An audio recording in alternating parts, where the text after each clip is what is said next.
How frequently do you wake up feeling energized? How often do you get up when your alarm goes off without using the snooze button? Nothing is more frustrating than going to bed early only to wake up weary. There are a variety of things that influence how exhausted you feel in the morning, and you most likely have some behaviors that sap your vitality. We'll look at some of the remedies you should consider to assist you wake up early and rested. Let's get this party started.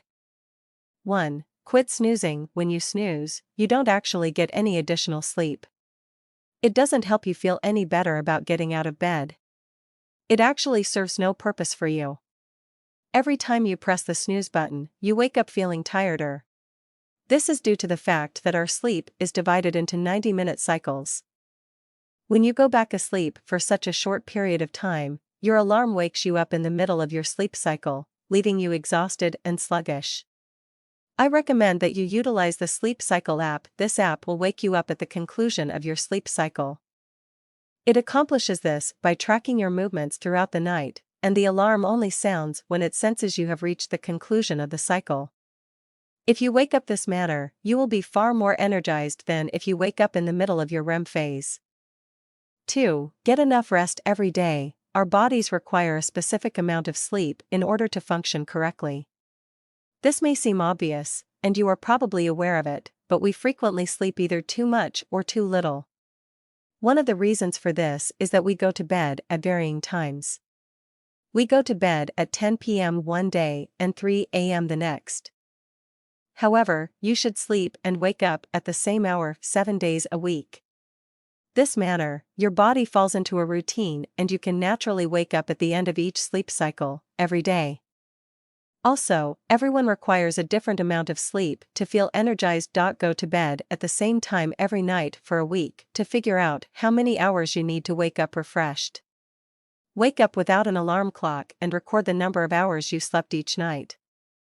By the end of the week, you should have a good idea of how many hours you need to wake up and have a productive day. You can then use this information to determine when you should go to bed and when you should wake up. 3. Rehydrate and circulate the blood. It is critical that you drink enough of water first thing in the morning.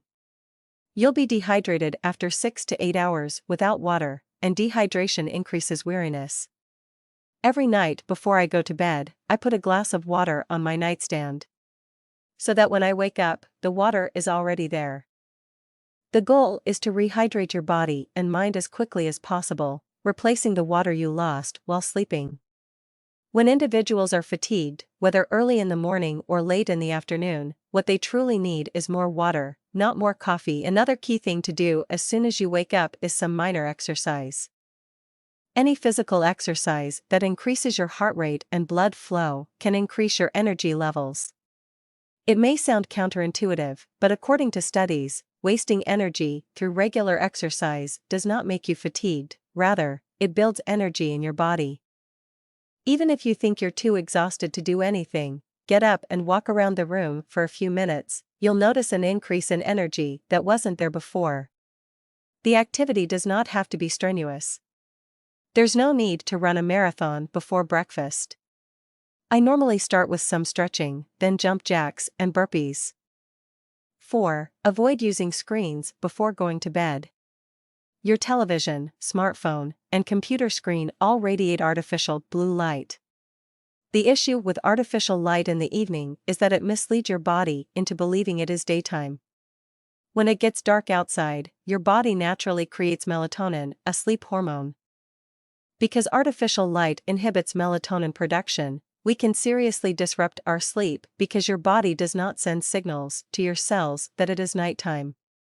That is why you should avoid staring at any screen for at least 2 hours before going to bed. If you're watching this video on your phone at 2 a.m. because you have an early morning meeting, you should put this advice into action right away, and perhaps replace your phone with a good book. There is a solution to the blue light problem for those of you who cannot sleep without your phone or computer. Twilight and F.Lux are 2 apps that you should install on your phone and computer. They work by tinting your screen more orange, which blocks the majority of the artificial blue light. The nicest part is that both are free. However, if you're serious about resolving your sleepiness issue, you won't be utilizing screens before night. Today, I hope you learned something new. I've been using all of these methods for a while now, and they really work. If you have any additional ideas that have worked for you, please share them in the comments section below. We'll be better than we were yesterday if we work together.